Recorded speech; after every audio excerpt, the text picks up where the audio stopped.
Hello friends, தங்கமயில் பார்த்தீங்கன்னா நாளைக்கு எபிசோடில் மாட்டியே தீர போகிறாங்க அப்படின்னு நினைக்கிறவங்க நம்ம வீடியோக்கு லைக் பண்ணிக்கோங்க. ஆமாம் ஃப்ரெண்ட்ஸ், தங்கமயில் மாட்டிக்கிற தருணம் நெருங்கிருச்சுங்க. அவங்க முழுசாக சரவணன் கிட்ட மாட்டிக்கிட்டாங்க. ஸோ மற்ற யார்கிட்ட மாட்டியிருந்தாலும் அவங்க தப்பிக்கிறதுக்கு கொஞ்சம் வாய்ப்புகள் இருந்திருக்கும். அவங்க முழுசாக மாட்டிக்கிறதுக்கு இன்னும் கொஞ்சம் நாட்கள் கிடச்சிருந்திருக்கும். பட் அவங்க இப்போது சரவணன் கிட்ட மாட்டிக்கிட்டதுனால அவங்களுக்கான அவகாசமே கிடைக்க போகிறதே கிடையாதுங்க. ஏன்னா அவங்க டைரெக்டாகவே என்ன பண்ண போகிறாங்க, மாட்டிக்க தான் போகிறாங்க அப்படின்றது நமக்கு ரொம்ப நல்லாவே தெரிஞ்சு போச்சு. இன்றைக்கி எபிசோட் ஸ்டார்டிங்லேயே சரவணன் அவங்கள திட்டிக்கிட்டே இருந்தார். ஸோ இப்போ அவர் என்ன சொல்கிறார் அப்படின்னா, இங்கே பாரு, நீ பொய் சொன்னது ரொம்ப ரொம்ப தப்பு. அதுவும் இது எங்கள் அப்பா ஏற்படுத்தி கொடுத்த உனக்கு வேலை ஸ்கூலில். அந்த வேலையை விட்டுட்டு நீ இந்த வேலையை பார்த்துக்கிட்டு இருக்கிறதே தப்பு. அதுலேயும் நீ பொய் வேற சொல்லியிருந்திருக்க.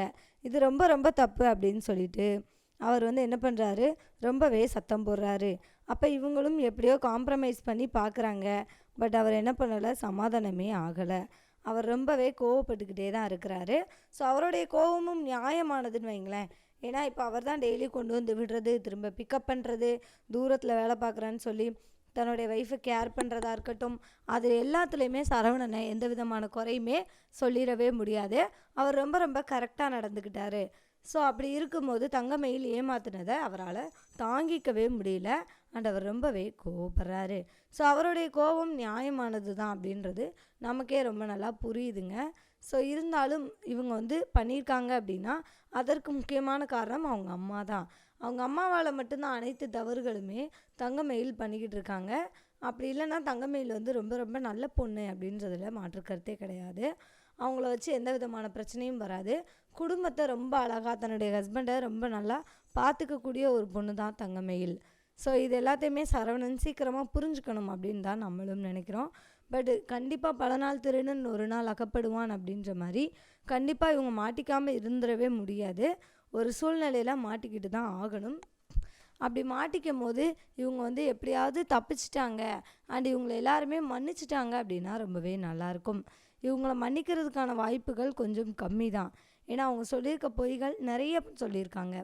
1-2 பொய்கள் சொல்லியிருந்தா கூட மன்னிக்கிறதுக்கான வாய்ப்புகள் ஏதோ கொஞ்சம் எதிர்பார்க்கலாம். பட் இவங்க நிறைய பொய்கள் சொல்லியிருக்கிறதுனால இவங்க தப்பிக்கிறது கொஞ்சம் கடினமான ஒன்று தான். சரி, ஓகே. இப்போ இருந்தாலும் எப்படியாவது இவங்களை டேரக்டர் காப்பாற்றிக்கிட்டே தான் வந்துக்கிட்டு இருக்காரு. ஸோ இதற்கப்புறமும் தங்கமயில் கதைக்குள்ளே எப்படி ட்ராவல் பண்ண போகிறாங்க அப்படின்றது தான் நமக்கு அடுத்தடுத்து வர எபிசோடில் நடக்க போகுது. ஸோ இன்றைக்கி எபிசோடில் அதற்கப்புறம் என்ன காமிச்சிருந்தாங்க அப்படின்னா, இப்போ இவங்க எல்லாருமே கோயிலுக்கு கிளம்ப போகிறாங்க இல்லையா, அதற்கு சாப்பாடு மட்டும் நீங்கள் என்ன பண்ணுங்கள், அங்கே போய் நீங்களே சமைச்சு சாப்பிடுங்க அப்படின்ற மாதிரி பாண்டியன் சொல்லிடுறாரு. என்னது, நாங்களே சமைச்சு சாப்பிடணுமா, அங்கேயும் போய் நாங்கள் தான் சமைக்கணுமா அப்படின்னு சொல்லிட்டு இவங்க எல்லாருமே கொஞ்சம் டென்ஷன் ஆகுறாங்க. இல்லை, நாங்கள் கடையில் தான் சாப்பிடுவோம் அப்படின்ற மாதிரிலாம் சொல்கிறாங்க. அப்போ வீட்டில் இருக்க கதிர் என்ன சொல்கிறாரு அப்படின்னா, டெய்லியும் அவங்க அவங்களே தானே சமைச்சு சாப்பிட்றாங்க, அங்கேயும் போய் சமைக்கவா முடியும், அவங்க ஏதோ ஆசைப்பட்டு கடையில் சாப்பிட்ணுன்னா சாப்பிட்டுக்கட்டுமே, எதுக்காக பார்க்குறீங்க, ரொம்ப செலவாயிரும்னு பார்க்குறீங்களா அப்படின்ற மாதிரி சொல்லும்போது, டேய், அங்கே தங்குறதுக்கான ஏற்பாடு, அங்கே சமைக்கிறதுக்கான ஏற்பாடெல்லாம் நான் பண்ணி கொடுக்கும்போது சாப்பாடு செலவு மட்டும்தான் எனக்கு அதிகமாகுதுன்னு சொல்லி நான் என்ன வருத்தப்பட வாடா போகிறேன். நான் உடம்பு கெட்டு போயிடும், ஹோட்டலில் சாப்பிட்டா நல்லா இருக்குமோ இல்லையோ, அந்த சாப்பாடு உடம்புக்கு ஒத்துக்குதோ இல்லையோ, அந்த எண்ணத்தில் தான்டா சொல்கிறேன் அப்படின்ற மாதிரி சொல்கிறாரு. ஸோ பாண்டியன் எல்லாத்துலேயுமே இப்படி ஒரு நல்ல எண்ணத்தில் தான் சொல்லுவார். பட் அவர் சொல்கிற விதம் கொஞ்சம் தவறாக இருக்கும். அதை தான் எல்லாருமே எடுத்துக்குவாங்க. அவர் எதற்காக சொல்கிறார் அப்படின்ற விஷயத்த யாராலையுமே புரிஞ்சுக்கவும் முடியாது. அவர் ஒரு புரியாத புதிராக தான் இருக்கிறாரு இன்றைக்கு வரைக்கும் பிள்ளைங்களுக்கு.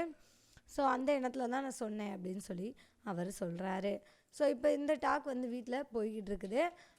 இப்போ இதற்கப்புறம் என்ன நடக்குது அப்படின்னா, அரசி உட்காந்து அசைன்மெண்ட் எழுதிக்கிட்டு இருக்காங்க. அந்த டைமில் அரசிக்கு பார்த்துருக்க மாப்பிள்ளை சதீஷ் இருக்கார் இல்லையா, அவர் அரசிக்கு கால் பண்ணுறாரு. கால் பண்ணி, என்ன பண்ணுற அரசி, நல்லா இருக்கியா, நான் உங்ககிட்ட பேசணும், நீ ஏன் என்கிட்ட பேசவே மாட்டேங்கிற அப்படின்ற மாதிரிலாம் கேட்குறாரு. அதெல்லாம் இல்லை, நான் அசைன்மெண்ட் எழுதிட்டுருக்கேன், நான் எழுதி முடிச்சுட்டு உங்களுக்கு கூப்பிடவா அப்படின்ற மாதிரி சொல்லி அப்போவும் என்ன பண்ணிடுறாங்க, ஸ்கிப் பண்ணிடுறாங்க. அவங்களுக்கு கொஞ்சம் குற்ற உணர்ச்சியாக இருக்குது. ஏன்னா ஒரு பக்கம் குமாரை வந்து அவங்க உண்மையாக லவ் பண்ணாங்க.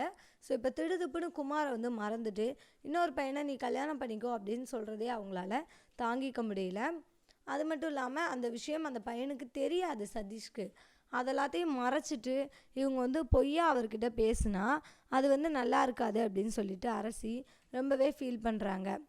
ஸோ அதனாலேயே அவங்க என்ன பண்ணுறாங்க, அவர்கிட்ட பேசாமல் கொஞ்சம் அவாய்ட் பண்ணிக்கிட்டு இருக்காங்க. இப்போது நான் அசைன்மெண்ட் எழுதணும், அப்புறமா கூப்பிட்றேன் அப்படின்னு சொல்லிட்டு ஃபோனை வச்சிடுறாங்க. இப்போ சதீஷ்க்கு கொஞ்சம் குழப்பமாக இருக்குது. என்னடா இது, ஒருவேளை உண்மையிலே இந்த பொண்ணுக்கு நம்மளை பிடிச்சிருக்கா பிடிக்கலையா அப்படின்னு சொல்லிட்டு இப்போ ஸ்ட்ரெயிட்டாக யாருக்கு கால் பண்ணுறாங்க அப்படின்னா மீனாவுக்கு கால் பண்ணுறாங்க. மீனாவுக்கு கால் பண்ணி என்ன பண்ணுறீங்க அப்படின்ற மாதிரி கேட்குறாரு. நான் வீட்டில் இருக்கேன் அப்படின்ற மாதிரி சொல்கிறாங்க. நல்லா இருக்கீங்களான்னு கேட்குறாரு. நல்லா இருக்கேன் அப்படின்ற மாதிரி காமனாக பேசி முடிக்கிறாங்க. சொல்லுங்கள் தம்பி, எனக்கு கால் பண்ணியிருக்கீங்க அப்படின்ற மாதிரி கேட்கும்போது அரசிக்கிட்ட பேசணுமா அப்படின்னு சொல்லிட்டு மீனா கேட்குறாங்க. இல்லை, அரசிக்கிட்ட பேசணுன்னா நான் அவளுக்கே கால் பண்ணுவேனே, நான் உங்ககிட்ட பேசணுன்னு தான் கால் பண்ணேன் அப்படின்ற மாதிரி சொல்லும்போது என்கிட்ட என்ன பேசணும், சொல்லுங்கள் அப்படின்ற மாதிரி மீனா கேட்குறாங்க. இல்லை, உண்மையிலே அரசிக்கு வந்து இந்த கல்யாணத்தில் சம்மதம் தானா, அவங்களுக்கு வந்து உண்மையிலே விருப்பம் இருக்குதா, அவங்கள கேட்டு தான் இந்த கல்யாணம் பண்ணுறீங்களா அப்படின்னு சொல்லிட்டு அவர் வந்து கேள்விகள் கேட்குறாரு. ஏன் தம்பி இப்படி கேட்குறீங்க, அவளுக்கு சம்மதம் தான் கல்யாணத்தில் அப்படின்ற மாதிரி அவங்க சொன்ன உடனே, இல்லை நான் வந்து இப்போ அவளுக்கு கால் பண்ணேன், அவள் வந்து என்கிட்ட பேசவே மாட்டேங்கிறா, ஒரு மாதிரி டிஸ்டன்ஸ் மெயின்டைன் பண்ணுறா, வேறு யார்கிட்டயோ பேசுகிற மாதிரி பேசுகிறா, அதான் அவளுக்கு ஒரு வேளை என்ன பிடிக்கலையோ அப்படின்ற மாதிரி கேட்குறாங்க. மீனா வந்துட்டு அப்படியெல்லாம் கிடையாது, அவளுக்கு யார்கிட்டையும் பேசி பழக்கம் இல்லை, கொஞ்சம் கூச்சப்படுறாளோ என்னவோ, நான் அவகிட்ட பேசுகிறேன் அப்படின்ற மாதிரி மீனா வந்து சொல்லிடுறாங்க. சரின்னு சொல்லிட்டு இவரும் காலை வச்சிடறாரு. இப்போ மீனா வந்து பேசுகிறாங்க அரசிக்கிட்ட. என்ன பண்ணுற அரசி, நான் டீ போட்டேன், இந்த நீயும் குடி அப்படின்னு சொல்லி கொடுத்துட்டு உட்காந்து அட்வைஸ் பண்ணுறாங்க.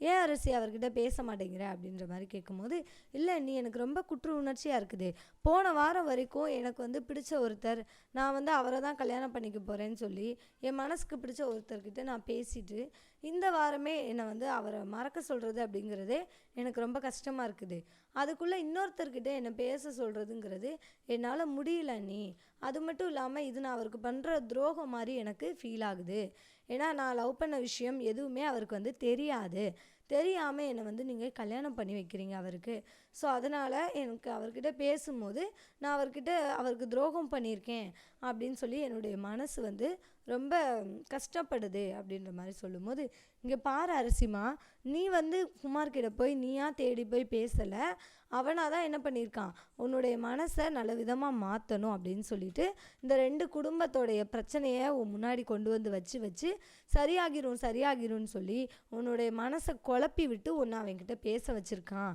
மற்றபடி அவன் வந்து நல்லவனே கிடையாது, அதனால் உனக்கு அவன்கிட்ட எந்த விதமான வருத்தமும் வேண்டாம், நீ வந்து அவனை ஏமாற்றிட்டோமோ அப்படின்னு சொல்லிட்டு நீ வந்து எந்த விதத்துலேயும் நீ வந்து வருத்தப்படவே வேண்டாம், அவன்கிட்ட நீ தான் ஏமாந்து நிற்கிற, அவன் ஒரு நல்ல வேஷம் போட்டு உன்னை வந்து ஏமாற்றிட்டான், ஸோ நீ தான் அவன்கிட்ட ஏமாந்துருக்க, அதனால அவன் தான் உன்னை ஏமாற்றிட்டோமே அப்படின்னு சொல்லிட்டு கில்ட்டியாக ஃபீல் பண்ணணுமே தவிர நீ ஃபீல் பண்ணணும்னு தேவையே இல்லை அரசிமா, அதனால் நான் சொல்கிறத கேளு அப்படின்ற மாதிரி சொல்லி இவங்க வந்து அட்வைஸ் பண்ணிட்டு போகிறாங்க.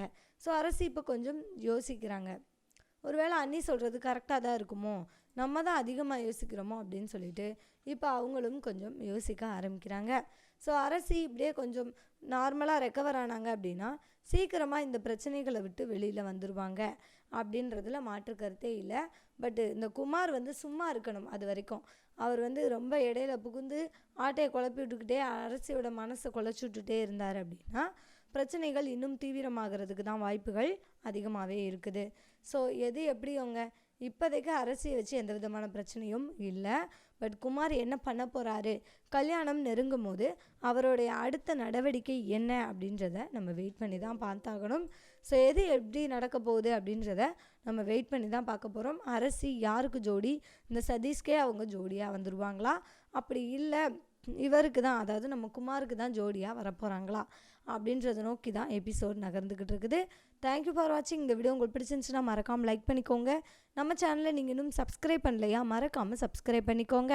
அண்ட் கூடவே பக்கத்தில் இருக்க பெல் ஐக்கானையும் கிளிக் பண்ணிக்கோங்க. தேங்க்யூ. இந்த சீரியலில் பார்த்தீங்கன்னா மொத்தம் 4 பேர் இருக்கிறாங்க.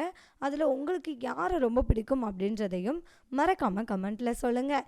எனக்கு பர்சனலாக ரொம்ப ரொம்ப ரொம்ப பிடிச்ச பேர் யார் அப்படின்னு சொல்லி பார்த்தீங்கன்னா கதிர் அண்ட் ராஜி, அவங்க 2 பேரும் தான். ஸோ அவங்க 2 பேருக்குள்ளே சீக்கிரமாக ஒரு லவ் ஸ்டோரி கொண்டு வந்தாங்க அப்படின்னா ரொம்பவே நல்லாயிருக்கும். ஸோ நீங்களும் அதையே நினச்சிங்க அப்படின்னா கண்டிப்பாக நம்ம சேனலுக்கு ஒரு லைக் கொடுத்துக்கோங்க. தேங்க்யூ.